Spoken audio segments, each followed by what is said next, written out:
I believe I can say if Martin Luther King is alive, he will write a letter from Bethlehem jail. We have heard a lot about settlements, refugees, and everything. And for us, instead of cursing darkness, we light a humble candle. And the humble candle is lit through the establishment of WIAM. WIAM is an Arabic feminine word, means agape, cordial relationship. And it was started by, after consultation with World Vision, with Catholic Relief Service and the Mennonites, where they asked me, what do you want to do? I was working with the Middle East Council of Churches, but I was volunteering a lot to solve problems and in the civil society. I said, well, what is needed is a little bit of, things to establish a center where we want a telephone, a desk, and a computer. And we will start working after volunteering for a while. After a while, we didn't know which road we had taken.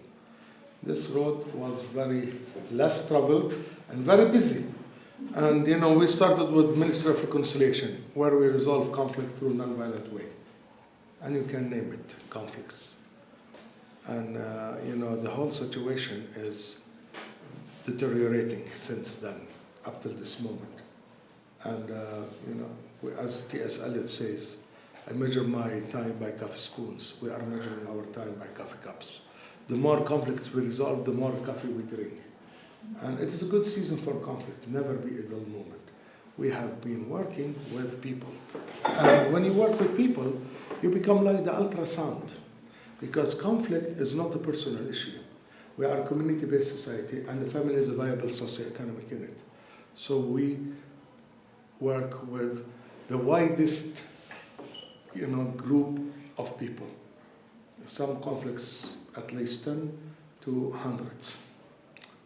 We become like the ultrasound, knowing what are the difficulties and what are the situation. And after that, we have either a reactive approach to conflict or proactive to help to enhance the civil society. And,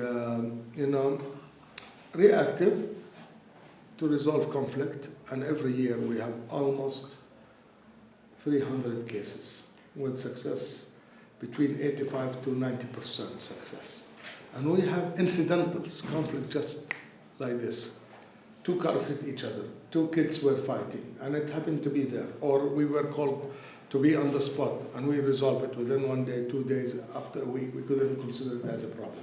But others considered big problems if it takes between 1 week to maybe 20 years, some of them already. 3 or 4 cases are still pending, and we are not able to solve it.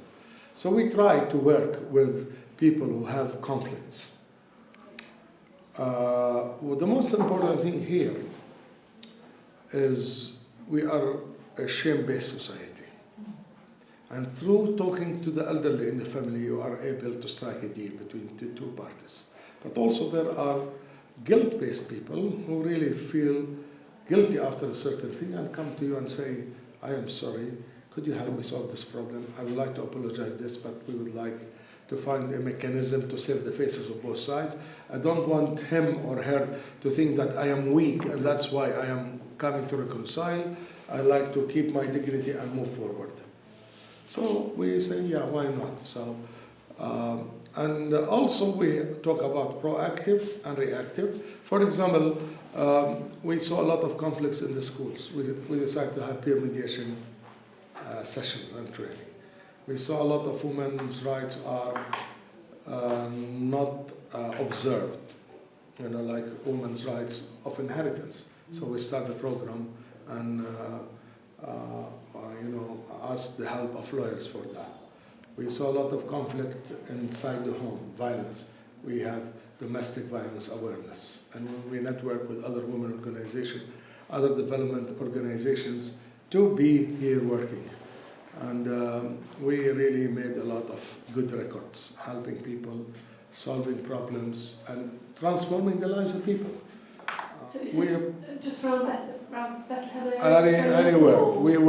We have programs that people come here, and we have outreach programs to go to the remote villages in Jericho, Nablus, Jenin, Bethlehem, Hebron, to the cave people in Hebron, to other places where we work. We used to go to Gaza and also inside the Galilee area, and of course East Jerusalem. Some of us were able to go now to East Jerusalem and to inside Israel, but we are now confined to the West Bank. And sometimes we meet with other people from Gaza abroad, and we have some joint workshops or conferences or meetings. So it's not just resolving individual problems, it's more about teaching people to resolve their own problems? Or? Yes, we have all. We have the walk and the talk. We have the theory and the practice, and resolve conflicts, and also advocate the rights of people. We also network with lawyers and human rights organizations. Even some people, we are active also in people's rights to live here and there. Through other organizations, networking with human rights, we are able also to bring some good news. It's not easy in terms of the Israeli occupation, but within the Palestinian area, within the Palestinian people, we are able to strike many deals and to find ways to resolve conflict.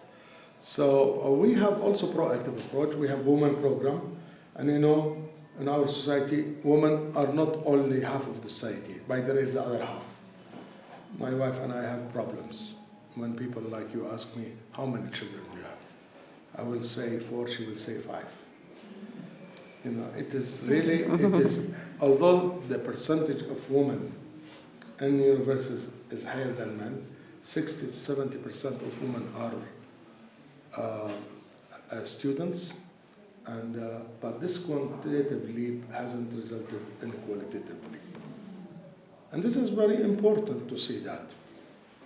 To see that this number of women who are educated, who work in the fields, and usually, to be frank with you, women are much more harder worker than men. As we say in the proverb, men work from sun to sun, but women's work never done. So we learn and we share. We focus on women's rights, gender justice, United Nations 1325, and other issues. By the way, do you think why Moses lost himself 40 years in the desert? Because he didn't bother to ask a woman for direction. So we learn from that. That doesn't mean we don't have strong man leadership, but we are trying to have joint efforts to create a better atmosphere. And we have workshops, seminars, conferences everywhere about the rights of women. And now we focus more on gender issue because you might really teach and train and learn about women's rights, but when they go into home and have a patriarchal figure in home, couldn't do anything. So we are targeting also the decision makers as well as the patriarch in the society and the male population. That's why we call it gender sensitivity and gender justice. We have a program for youth, and it's good to have here youth of the heart and youth of the age, because those who are giving and working are always in youth age. But it's not easy for youth here. Unemployment is high among youth. And we talk about especially educated men and women. They are deprived of basic human rights. And we don't want our youth who live in abnormal conditions to behave abnormally. And we don't want them to believe in hierarchy of pain or compete for victimhood. We want our youth to celebrate life. And that's through exchange programs. I'm glad maybe Sabil UK will bring a group and we have exchange program with youth and have a workshop together conference. We have to really assert life. And through our training and conferences and workshops, the different interdisciplinary, using different styles to assert the rights of people to live. And we want our youth to be assertive and not aggressive. We want them to go to Jerusalem, but not to kill someone to go to Jerusalem. You know, we are a community-based society, and the family is a viable socio-economic unit. And in the absence of civil society, in the absence of law and justice, in the absence of system, we are working with the family. And of course, when we work with families, it helps us to transform different lives, the personal life, the family life, and the community. And this is where we are working and what we are doing.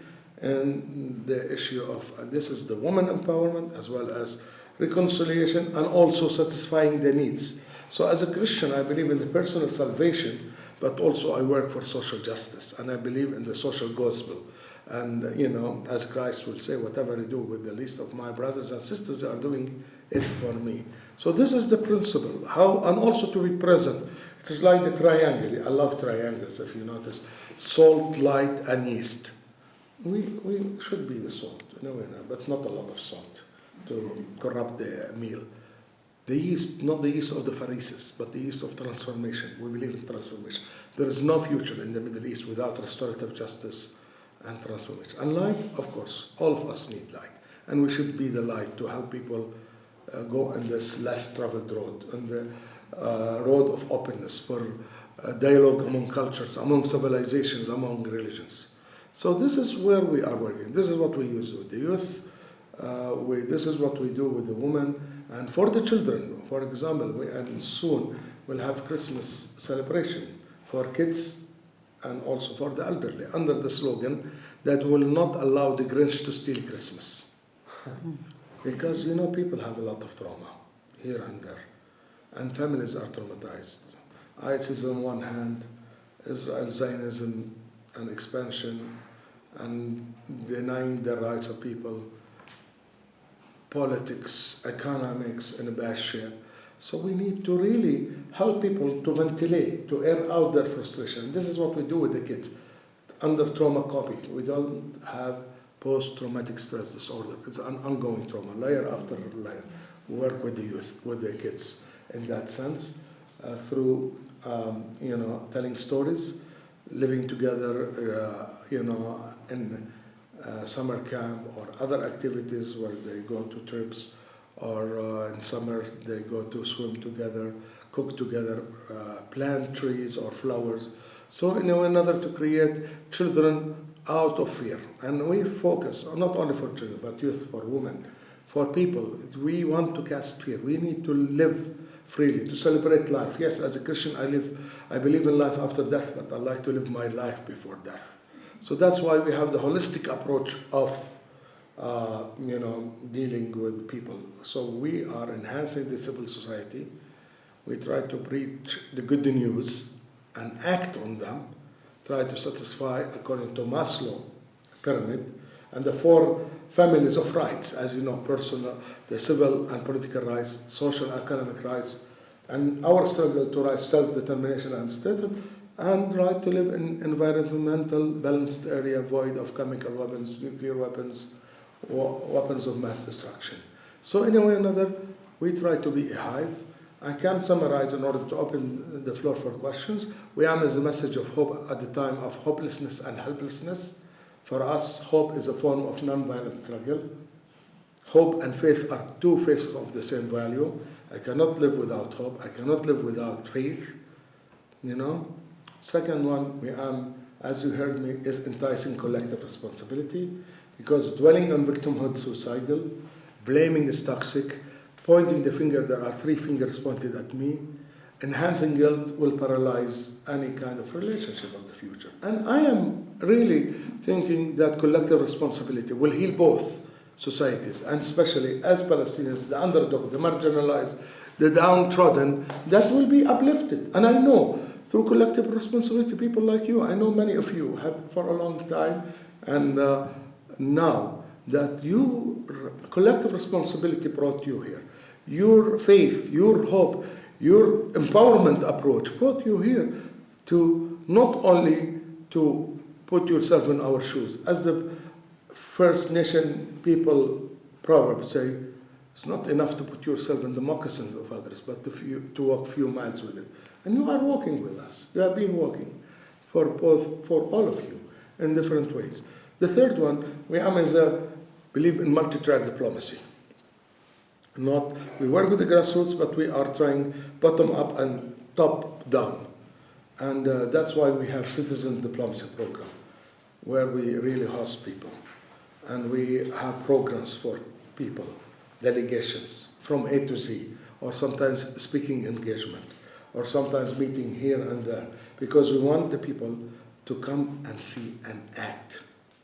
And we don't want them to be pro-Palestinian, but to be pro-justice, and justice for all, not just us, as I learned when I was a kid in English. And we believe in restorative justice, to redress the wrongs rather than avenging it. I learned that from my daughter, who is now a teacher in Jerusalem. Her name is Marcel, and she was 10 years old. She was playing with her cousins, and one of her cousins made her angry and cried. And her cousin came to hug her and kiss her. And she said, a kiss is not enough, a hug is not enough, I need chocolate.